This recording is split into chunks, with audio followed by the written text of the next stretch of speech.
আজকে আমি এক্সপ্লেন করতে চলেছি তাকাশি মাইকে পরিচালিত জাপানি ভয়ঙ্কর রোমাঞ্চকর movie as the god will. সিনেমার শুরুতে শুন নামের এক ছেলেকে আমরা দেখতে পাই, যে সারাদিন স্কুল করে বাড়ি ফিরে গেম খেলতে বসে, আবার পরের দিন স্কুলে চলে যায়। এভাবে দিনের পর দিন তার জীবন একঘেয়েভাবে কাটছিল। নিজের জীবনের প্রতি সে বিরক্ত হয়ে পড়েছিল। সে কি করবে ভেবে পাচ্ছিল না। এমন সময় ব্যালকনিতে দাঁড়িয়ে আকাশের দিকে তাকিয়ে সে ভগবানের উদ্দেশ্যে বলে, আমার জীবন একঘেয়ে হয়ে গিয়েছে, তুমি আমার জীবনকে রোমাঞ্চকর করে তোলো ওই গেমগুলোর মতো। এই বলে সে ঘুমাতে চলে যায়। কিন্তু কার প্রার্থনা ভগবান কখন গ্রহণ করে নেয় তা আমরা নিজেও জানি না, যা আমরা এই সিনেমাতে দেখতে চলেছি। পরের দিন শুন আর 5টা দিনের মতোই স্কুলে যায়। সমস্ত ছাত্রছাত্রীরাও ক্লাসে আসে, সময় মতো শিক্ষকও ক্লাস নিতে চলে আসে, আর সঙ্গে সঙ্গেই ক্লাসও শুরু হয়ে যায়। এরপরে ঘটে যায় সেই ভয়ঙ্কর ঘটনা, যার জন্য শুন আর তার ক্লাসমেটরা মোটেই প্রস্তুত ছিল না। হঠাৎ করেই শিক্ষকের মাথা ফেটে গিয়ে এক ভয়ানক পুতুল বেরিয়ে আসে। পুতুলের চোখটি রক্তের মতো লাল ছিল। এই দেখে ক্লাসের সমস্ত ছাত্রছাত্রীরা ভয় পেয়ে চিৎকার করে এবং ছোটাছুটি করতে থাকে ক্লাস থেকে বেরিয়ে আসার জন্য। কিন্তু ক্লাসের সমস্ত দরজা জানালা লক ছিল, আর সাথে সাথে তাদের মাথাগুলো ব্লাস্ট হয়ে তারা মরে যাচ্ছিল। এই দেখে ক্লাসের সমস্ত ছাত্রছাত্রীরা আরও ভয় পেয়ে যায়। আসলে ডলটি একটি গেম খেলছিল। গেমটি ছিল ওখানে থাকা কেউ নড়াচড়া করলে আর ডলটির চোখে তা পড়ে গেলে তার মাথা ব্লাস্ট হয়ে যাবে, আর সাথে সাথে তার মৃত্যু ঘটবে। এই ঘটনা ওখানে থাকা 2 স্টুডেন্ট বুঝতে পারে, আর তারা সমস্ত ছাত্রছাত্রীদের বলে তারা যেন চুপচাপ একইভাবে স্থির থাকে, কোনো রকম নড়াচড়া না করে। তারা এও বুঝতে পারে যে ডলের পিছনে থাকা টাইমে আর 1 মিনিট দেখাচ্ছিল। ওই 1 মিনিটের মধ্যে পিছনের সুইচটা বন্ধ করতে না পারলে আমাদের সবারই মৃত্যু ঘটবে। একটা স্টুডেন্ট তাড়াহুড়ো করে ওই সুইচটা বন্ধ করতে গেলে ডলটি তার দিকে তাকাতেই তার মাথাটি ব্লাস্ট হয়ে যায়।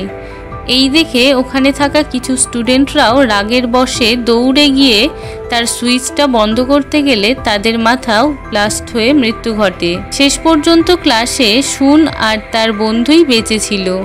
বন্ধুটি শুনকে বলে, আমাদের যে কোনোভাবেই ওই সুইচটি বন্ধ করতে হবে। তুমি আমার কাঁধের উপর চেপে 1 লাফ দিয়ে ওই সুইচটি বন্ধ করার চেষ্টা করো। সেই সাথে সাথে শুনও তাই করলো এবং সুইচটি বন্ধ করে দিল।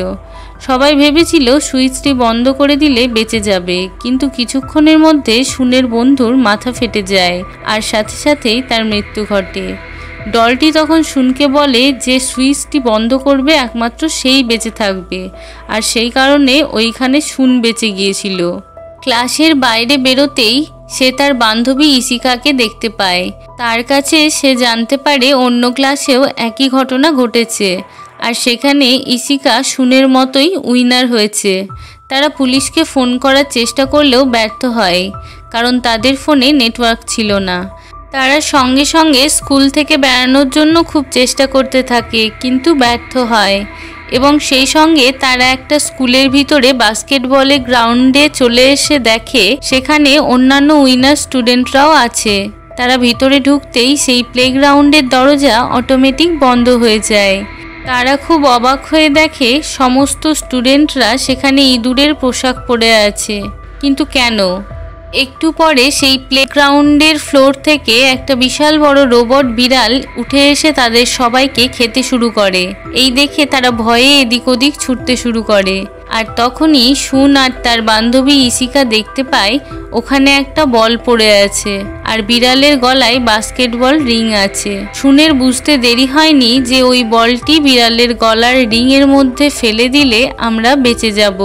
এই কথা শুন চিৎকার করে সমস্ত স্টুডেন্টকে বলে।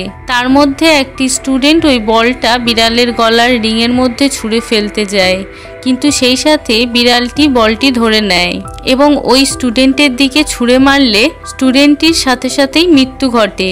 শুন লক্ষ্য করলো যে বিড়ালটি যাদের গায়ে ইঁদুরের পোশাক আছে তাদেরকেই শুধু খাচ্ছে। এইটা দেখা মাত্র সে সবাইকে বলে ইঁদুরের পোশাকটি খোলার জন্য। সবাই ইঁদুরের পোশাকটি খুলে দিলে বিড়ালটি কিছুক্ষণ চুপ করে থাকে, কিন্তু একটু পরেই আবার সবাইকে খেতে শুরু করে। বিড়ালটি যখন ইশিকার দিকে এগিয়ে যাচ্ছিল তাকে খাওয়ার জন্য, সেই সময় শুন তাড়াতাড়ি করে ইঁদুরের পোশাক পরে বিড়ালটিকে নিজের দিকে টানার চেষ্টা করে, আর সেই সঙ্গে বিড়ালটি শুনের দিকে ঝাঁপিয়ে পড়ে। ইঁদুরের পোশাক পরায় শুন নিজেকে বাঁচানোর সঙ্গে সঙ্গে বুঝতে পারে বিড়ালটি কি বলতে চাইছে, আর তখনই শুন বিড়ালের পিঠে উঠে হাত বোলাতে থাকে। এই দেখে অন্যান্য স্টুডেন্টরাও তাই করে এবং সেই সঙ্গে বিড়ালটি ঘুমিয়ে পড়ে। এইদিকে অন্যান্য স্টুডেন্টরা ভাবছিল আগের গেমের মতো এই গেমেও যে ওই বলটি বিড়ালের গলার রিংয়ের মধ্যে ঢুকাতে পারবে সেই বেঁচে যাবে। সেই জন্য তারা নিজেদের মধ্যে মারপিট ঝামেলা শুরু করে দেয়, যার আওয়াজে বিড়াল আবার জেগে ওঠে এবং খুবই রেগে গিয়ে তাদেরকে মারতে থাকে। শুন আর ইশিকা চালাকি করে বিড়ালের গলার রিংয়ের মধ্যে বলটা ঢোকানোর চেষ্টা করে, কিন্তু শুনের হাত থেকে বলটা মিস হয়ে যায়। বলটা যেই মুহূর্তে পড়ে যাবে সেই সময় আমাইয়া নামের এক স্টুডেন্ট বলটিকে নিজের হাতে ধরে ওই রিংয়ের মধ্যে ঢুকিয়ে দেয়, আর সেই সঙ্গে গেমটি শেষ হয়ে যায় এবং সবাই বেঁচে যায়। কিছুক্ষণের মধ্যে বিড়ালের মুখ থেকে ধোঁয়া বেড়াতে থাকে, যার ফলে ওখানে থাকা স্টুডেন্টগুলো অজ্ঞান হয়ে পড়ে। জ্ঞান ফিরলে শুন দেখতে পাই সে 3rd নাম্বার গেমে পৌঁছে গিয়েছে, কিন্তু তার সাথে আমাইয়া আর ইশিকা ছিল না, অন্য স্টুডেন্টরা ছিল। টিভি স্ক্রিনে সে দেখতে পায় চাবি খুঁজে পেলে তারা বাইরে যাবার রাস্তা পাবে, আর তখনই ওখানে 4টে পুতুল চলে আসে। তাদেরকে গেমের রুলস বোঝায়। রুলস ছিল একজন চোখ বেঁধে ফ্লোরের উপর বসে থাকবে এবং তার চারপাশে পুতুলগুলি গান করতে করতে ঘুরবে। গান থেমে গেলে পিছনের দিকে যে পুতুল থাকবে তার নাম বলতে হবে, আর ভুল নাম বললে সঙ্গে সঙ্গে তাকে মেরে ফেলা হবে। একটি স্টুডেন্ট চোখ বেঁধে সেখানে বসে এবং তার চারপাশে পুতুলগুলি গান করতে করতে ঘুরতে থাকে। গান থেমে গেলে তার পিছনে থাকা পুতুলটির নাম জিজ্ঞেস করায় স্টুডেন্টটি ভুল উত্তর দিলে সঙ্গে সঙ্গে তার মৃত্যু ঘটে। এরপরে একটি মেয়েকে সেখানে বসানো হয়, কিন্তু সেই মেয়েটিও ভুল উত্তর দিলে তার ভয়ানকভাবে মৃত্যু হয়। তারপর শুনকে সেখানে বসানো হয়। সমস্ত পুতুলের গান থামার পর যখন তাকে পিছনে থাকা পুতুলের নাম জিজ্ঞেস করা হয়, শুন সেখানে চুপ করে থাকে, কোনো উত্তর দেয় না। এমন সময় টাইম শেষ হয়ে যায়, আর তখনই পিছনে থাকা পুতুলটি শুনকে বলে এইবার মৃত্যুর জন্য তুমি তৈরি হও, আর সেই সঙ্গে শুন সেই পুতুলটির নাম বলে দেয়। পুতুলগুলি তখন জোরে হাসতে থাকে আর বলে তোমার টাইম শেষ হয়ে গিয়েছে, এখন আর কিছু করা যাবে না, তোমাকে মরতেই হবে। কিন্তু শুন বলে টাইম শেষ হওয়ার আওয়াজ তার মোবাইল থেকে আসছিল। আসলে আগের দুজন যখন এখানে গেম খেলছিল তাদের আওয়াজ শুন রেকর্ড করে নিয়েছিল, আর সেটাই চালাকি করে সেই সময় চালিয়ে দেয়। এই কথা বলাই পুতুলগুলি সঙ্গে সঙ্গে ব্লাস্ট হয়ে চাবিতে পরিণত হয়, আর সেই সঙ্গে গেমটি শেষ হয়। চাবি নিয়ে শুন বেরিয়ে আসছিল, সেই সময় সে দেখে আরেকটি ছেলে দৌড়ে আসছিল আর তার পিছনে এক ভয়ানক পুতুল তাড়া করেছে। ছেলেটি চিৎকার করে বলতে থাকে সবাই সবার হাত ধরে নাও, তাহলে পুতুলটি কিছু করতে পারবে না। এই বলে সবাই যখন নিজেদের হাত ধরে ফেলে পুতুলটি সেখান থেকে চলে যায়। একটু পরে শুন সেখানেও ইশিকাকে দৌড়ে আসতে দেখে এবং সঙ্গে সঙ্গে সে তার হাত ধরে নেয়, আর পুতুলটি তাকেও কিছু করতে পারে না। তারা সবাই মিলে আরেকটি রুমে চলে যায়। সেখানে দেখে সেই দরজাটি খুলতে 7টা চাবি লাগবে, কিন্তু তাদের কাছে 4টে চাবি ছিল।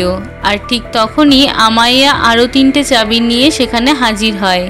তারা একসাথে 7টা চাবি সেই তালার মধ্যে প্রবেশ করালে সেখান থেকে তাদেরকে বলা হয় ড্রেস চেঞ্জ করে নিতে এবং পরের গেমের জন্য তৈরি হতে। 4র্থ নম্বর গেমে পৌঁছানোর পর তারা সেখানে দেখতে পেল এক বিশাল বড় সাদা ভাল্লুক। ভাল্লুকটি তাদের উদ্দেশ্যে বলে আমি কিছু প্রশ্ন জিজ্ঞেস করব, যে ভুল উত্তর দিবে তাকে আমি মেরে ফেলব। ভাল্লুকটি তাদের জিজ্ঞেস করলো যে তোমাদের পছন্দের ফল কি। সবাই নিজের মতো উত্তর দিল, কিন্তু তখন ভাল্লুক বলে কেউ একজন ভুল উত্তর দিয়েছে। এই বলে তাদের দিকে খুব রেগে তাকিয়ে থাকলো। ছাত্ররা বুঝতে পারছিল না যে কে ভুল উত্তর দিয়েছে। তবুও তারা একটা ছেলের দিকে সন্দেহ প্রকাশ করলো আর তৎক্ষণাৎ ভাল্লুক সেই ছেলেটিকে মেরে ফেললো। এরপর ভাল্লুকটি আবার একটা প্রশ্ন জিজ্ঞেস করাতে সবাই মিলে একটি মেয়ের উপর সন্দেহ প্রকাশ করলো, কিন্তু মেয়েটি বলল আমি ভুল উত্তর দিচ্ছি না, কিন্তু ভাল্লুক সেই মেয়েটিকেও মেরে ফেললো। এইদিকে শুন ভাবছিল এত সোজা প্রশ্নের উত্তর কেউ ভুল কেন দিবে, নিশ্চয়ই ভাল্লুক আমাদের সাথে কিছু একটা গেম খেলছে। শুন তখন বিষয়টা বুঝতে পারলো এবং ভাল্লুকের উদ্দেশ্যে বলল, এখানে মিথ্যা কথা একমাত্র তুমিই বলেছ এবং তুমি আমাদের মধ্যে ভুল বোঝাবুঝি তৈরি করে আমাদেরকে মেরে ফেলছো। আর এই কথা বলা মাত্রই সাদা ভাল্লুক কালো ভাল্লুকে পরিণত হয়ে গেল আর তারা এই গেমটি জিতে গিয়ে শেষ গেমের দিকে এগিয়ে গেল। অন্তিম গেমে পৌঁছে তারা দেখতে পেল একটি পুতুল তাদের সামনে এসে সমস্ত গেম জিতে আসার জন্য প্রশংসা করছে। সাথে সাথে একটি পুতুল থেকে আরও দুটি পুতুলে পরিণত হয়ে গেল। সবাই মিলে বলছে এই গেমটা তোমাদের না, এইটা আমাদের গেম। এই বলে গেমের রুলস বলতে লাগলো। এখানে একজন ডেভিল হবে আর বাকি চারজনকে সে খুঁজবে, কিন্তু এই গেমে রাখা টিনের কৌটোটি যদি সবার আগে ডেভিল সরিয়ে দেয় তাহলে বাকি চারজন মরে যাবে, কিন্তু ডেভিল বাদে বাকি চারজনের একজনও যদি ওই কৌটোকে সরিয়ে ফেলে শুধু সেই মারা যাবে আর বাদবাকিরা বেঁচে যাবে। আসলে এই গেমটিতে একজন কাউকে বলিদান দিতে হবে। গেম শুরু হওয়াতে পুতুলটির মুখ থেকে 4টি স্টিক বেরিয়ে আসলো। ওই স্টিকটির মধ্যে একটি স্টিক ছিল ডেভিলের আর যেটা ধরলো আমাইয়া। আমাইয়া ডেভিল হওয়ায় টিনের কৌটোটিকে একটি জায়গায় রেখে বাদবাকি চারজনকে খুঁজতে শুরু করলো। খুব সহজেই সে দুজনকে খুঁজে পেল এবং তাদেরকে একটি জেলের মধ্যে ঢুকিয়ে দিল। আর ওইদিকে ইশিকা আর শুন একসাথে লুকিয়েছিল। শুনকে দেখতে পেয়ে যাবে বলে ইশিকা আমাইয়ার সামনে চলে আসে আর সঙ্গে সঙ্গে আমাইয়া তাকে জেলের মধ্যে ঢুকিয়ে দেয়। আমাইয়া তখন শুনকে বলে, আমি 3 জনকে ধরে ফেলেছি আর এদেরকে মেরে ফেলবো তুমি তাড়াতাড়ি না আসলে। আসলে সে শুনকে সামনে আসার জন্য জোর করছিল, কিন্তু তখন ইশিকা চিৎকার করে বলে সেখানে না আসার জন্য। ইশিকা আমাইয়ার পরিকল্পনা বুঝে গিয়েছিল। ঠিক তখনই লোহার পোশাক আর হেলমেট পরে শুন আমাইয়ার সামনে আসে, কারণ সে জানতো যতক্ষণ না পর্যন্ত চিনতে পেরে নাম ধরে ডাকছে ততক্ষণ পর্যন্ত এই গেমটি কমপ্লিট হবে না। যাই হোক, আমাইয়া খুব সহজে তার হেলমেটটি খুলে ফেলে, কিন্তু শুন চালাকি করে তার কোমরের চেন বেঁধে ওইখান থেকে লাফ মেরে দেয়। গায়ের মধ্যে লোহার পোশাক থাকায় প্রচণ্ড ভারী হওয়ায় আমাইয়া খুব কষ্ট করে ধরার চেষ্টা করছিল, কিন্তু শুন চালাকি করে পোশাক থেকে বেরিয়ে এসে আবার উপরে উঠে আসে এবং সঙ্গে সঙ্গে কৌটোর দিকে এগিয়ে যায়। আমাইয়া দেখে ফেলায় সেও কৌটোর দিকে এগোতে থাকে, কিন্তু শেষে শুন কৌটোটিকে সরিয়ে ফেলতে পারে। কিছু না হওয়ায় শুন অবাক হয়ে পুতুলগুলোর দিকে তাকিয়ে থাকে।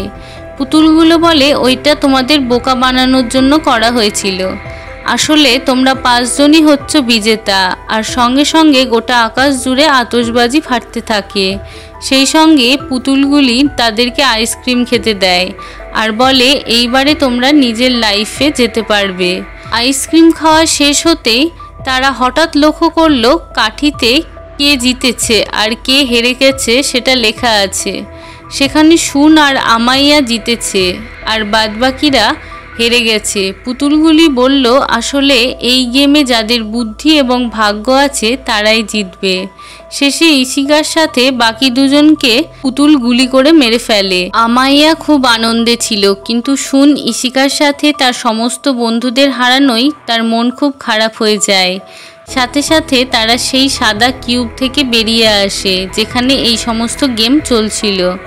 আশ্চর্যজনকভাবে গোটা দেশের লোক এই সমস্ত ঘটনাগুলি দেখছিল, কিন্তু তারা কেউই কিছু করে উঠতে পারছিল না। শেষে এই 2 জনকে বেঁচে থাকতে দেখে তাদেরকে সন অফ গড বলে আখ্যা দেওয়া হয়, যার মধ্যে একজন গড আর আরেকজনকে ডেভিল বলা হয়। আর সেই সঙ্গেই এই সিনেমাটি শেষ হয়ে যায়।